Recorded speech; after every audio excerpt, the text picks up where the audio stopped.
It was the Emperor Napoleon who made the suggestion, the tools to him that can handle them. Hello once again, I'm Don Jackson, listening to the heartbeat of the internet. Thomas Carlyle said, "Man is a tool-using animal.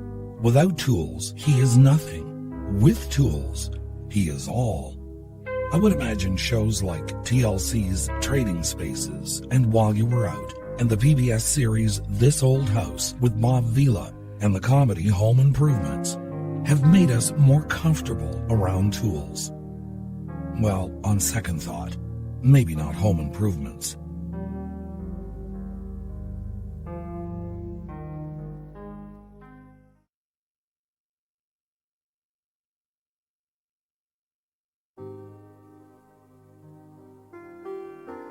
Henri Bergson said, "Intelligence is the faculty of making artificial objects, especially tools, to make tools." It's one of the abilities we possess that helped us emerge on top along the evolutionary route. Consider the classic film 2001: A Space Odyssey. You'll remember that director Stanley Kubrick was trying to get us to imagine that we had some outside help in making our first tools. Who can say for sure where the knowledge came from originally? But it was something we learned that took us to the next level in our evolutionary development. Simple tools in the beginning, like a rock to open shelled nuts, made way to other tools like arrowheads for hunting and a sharp stone to prepare the hides for clothing.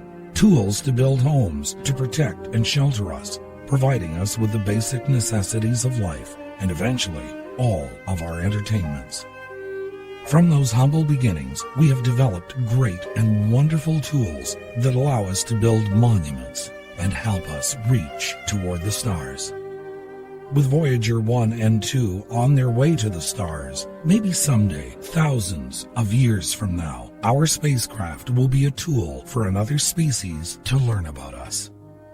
And we landed a few more rovers on the planet Mars, in places where we think life may have arisen at some point. One can't help but wonder how the Great Pyramids in Egypt were made, and what tools were used to lift those giant blocks into place. In this day and age, the greatest tool we have made is the computer, but we still haven't been able to replace something as simple as a hammer or a saw.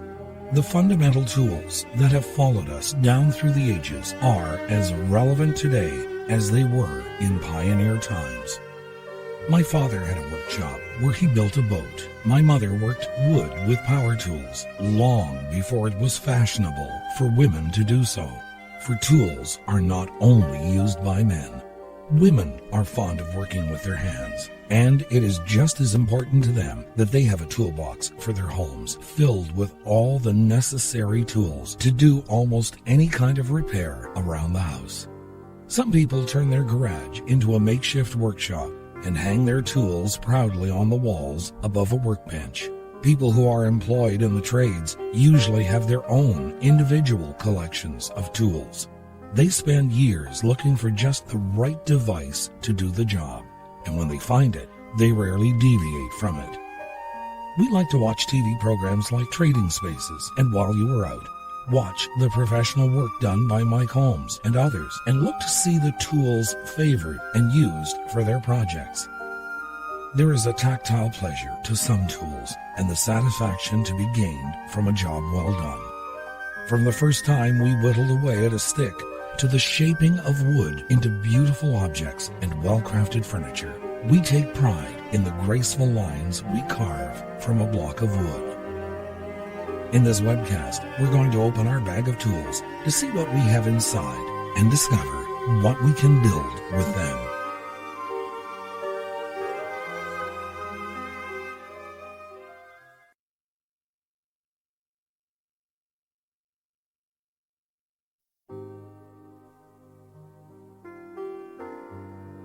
William C. Butcher, past president of the Chase Manhattan Bank and quoted in Forbes magazine, said, and I quote, "In the 18th century BC, Babylonian king Hammurabi had a simple building regulation that if a house collapsed and killed the occupant, the builder would be executed.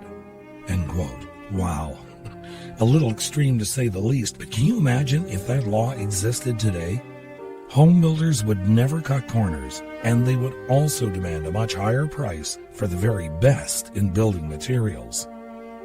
However, there are craftsmen who would never think of cutting corners, and others who made the job as easy as possible, even if the result was never intended to be up to code. The character in this story wouldn't have lasted long in Hammurabi's time. This is an excerpt from The Story of Edgar Sawtelle by David Wroblewski, about the person who built the dwellings that the Sawtelles lived in. And I quote, "What little they knew about Schultz came from living in the buildings he'd made. For instance, because the Sawtelles had done a lot of remodeling, they knew that Schultz worked without levels or squares, and that he didn't know the old carpenter's 3-4-5 rule for squaring corners. They knew that when he cut lumber, he cut it once, making do with shims and extra nails if it was too short, and if it was too long, wedging it at an angle. They knew he was thrifty because he filled the basement walls with rocks to save on the cost of cement, and every spring water seeped through the cracks until the basement flooded ankle deep. And this, Edgar's father said, was how they knew Schultz had never poured a basement before. They also knew Schultz admired economy, had to admire it to make a life in the woods, because the house he built was a miniature version of the barn, all its dimensions divided by 3. To see the similarity, it was best to stand in the south field near the birch grove with a small white cross at its base. With a little imagination, subtracting out the changes the Sawtelles had made, the expanded kitchen, the extra bedroom, the back porch that ran the length of the west side, you'd notice that the house had the same steep gambrel roof that shed the snow so well in the winter, and that the windows were cut into the house, just where the Dutch doors appeared at the end of the barn. The peak of the roof even overhung the driveway like a little hay hood, charming but useless. The buildings looked squat and friendly and plain, like a cow and her calf lying at pasture." End quote. Scott Russell Sanders, from The Paradise of Bombs, published by the University of Georgia Press, wrote, "There is a mystical virtue in right angles. There is an unspoken morality in seeing the level and the plumb. A house will stand. A table will bear weight. The sides of a box will hold together only if the joints are square and the members upright. When the bubble is lined up between 2 marks etched in the glass tube of the level, you have aligned yourself with the forces that hold the universe together."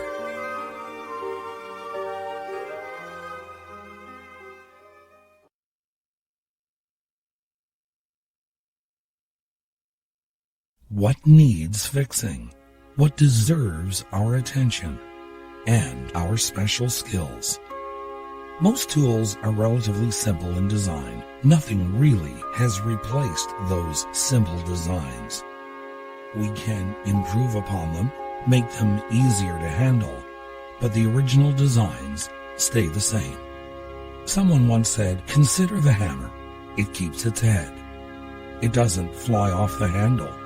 It keeps pounding away. It finds the point and then drives it home. It looks at the other side too, and thus often clinches the matter. It makes mistakes, but when it does, it starts all over." Speaking of starting over, consider this. It's an excerpt from the 1989 edition of the Friendship Book of Francis Gay, and I quote, "In earlier days of BBC broadcasting, Sir Eric Geddes told listeners, 'Life's more like a tree than a ladder. It branches in different directions, not directly upwards by rungs. Sometimes,' he added, 'we have to restart life on a new branch to move upwards.'"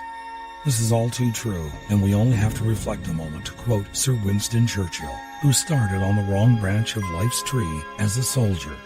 Even his second branch, politics, was shaky before 1939, and only his authorship branch remained stable. Yet, he was to become a world-famous leader and one of the greatest men in history. Conan Doyle was a doctor of medicine before becoming an author, as was A.J. Cronin. Sir Henry Royce of Rolls-Royce fame had a restricted education and little money. There seemed little potential for his later fame when at 10 years old, he was delivering papers before becoming a telegram boy. Then, aged 17, he switched to another branch of life's tree. He went to work in a tool factory, toiling 54 hours a week for a few shillings. However, he worked and studied the new motoring era and went on to build a great business renowned throughout the world. These great men found fulfillment in a new and challenging area of life. Even if they had not succeeded, they would still have had the satisfaction that they had tried hard.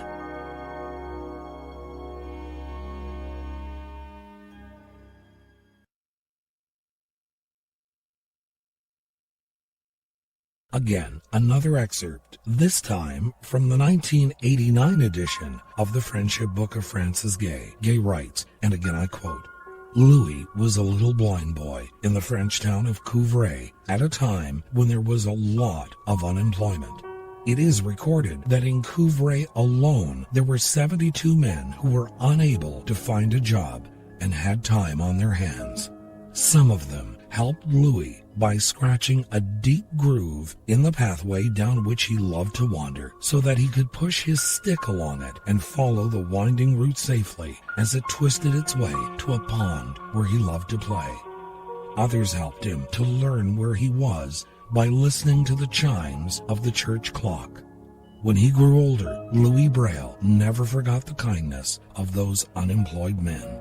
As they had helped him, so he too assisted others by inventing the system of reading and writing, which is still a blessing to blind people the world over. End quote. Even those who have time on their hands find the tools to help others.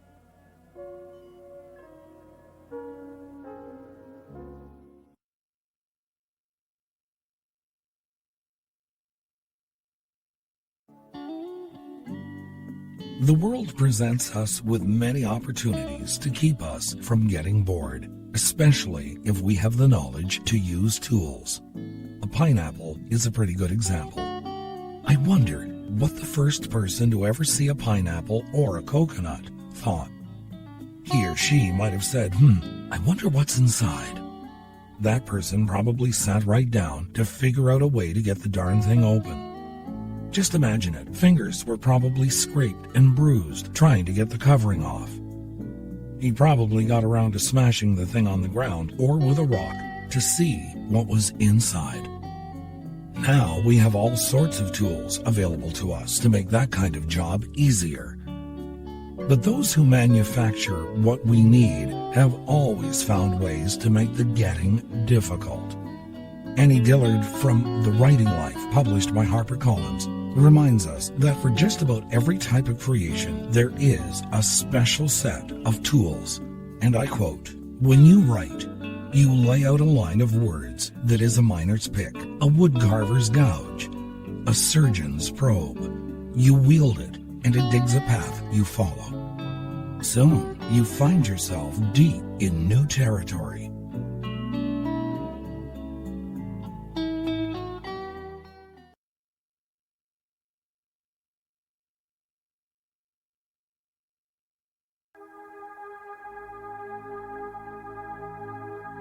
This poem is called A Bag of Tools by R.L. Sharp.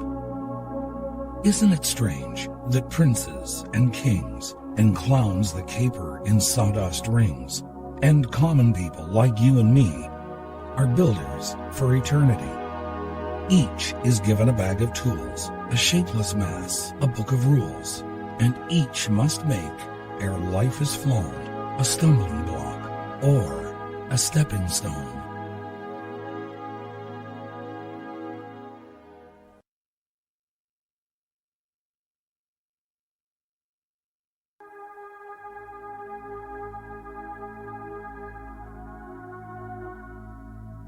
The Barenaked Ladies, mentioning one of the great projects that fathers have used their tools for, to build a tree fort or tree house. There was a TV commercial for a building center some years back that had a father getting talked into building one and eventually getting advice on its construction. In the end, the treehouse even had electric light. I never built one that sophisticated, but I could have with the tools my father had in his old workshop. He constructed a 2-story building on our property that became his workshop. It was where he built that boat that I mentioned. I was a very young child, but I did my best to help him with all of his projects. It was where my mother built her wooden outdoor furniture. It was also where my rock band practiced. After my father passed away and shortly before my mother sold the family home, it was my job to clean out his workshop. Some of his old tools were rusted and were showing the signs of advanced age. They were covered in a thick layer of dust and grime from the later years in my father's life when the workshop was no longer used. But I took every one of those tools to my own garage and packed them away for all the sentimental value they possessed and the memories that were attached to them. From an unknown author comes this. It was featured in the 1977 edition of The Friendship Book of Francis Gay, published by D.C. Thompson and Company. He who works with his hands is a laborer. He who works with his hands and his head is an artisan. But he who works with his hands, his head, and his heart is an artist. Anne Lamott from Traveling Mercies, published by Pantheon, said something very profound. She wrote, and I quote, "I always imagined when I was a kid that adults had some inner toolbox full of shiny tools. The hammer of wisdom, the saw of discernment, the sandpaper of patience. But when I grew up, I found that life handed you these rusty, bent old tools, friendships, prayer, conscience, honesty, and said, do the best you can with these. They'll have to do. Mostly, against all odds, they're enough." Anne Lamott from Traveling Mercies. Good night, sweet dreams. I'm Don Jackson.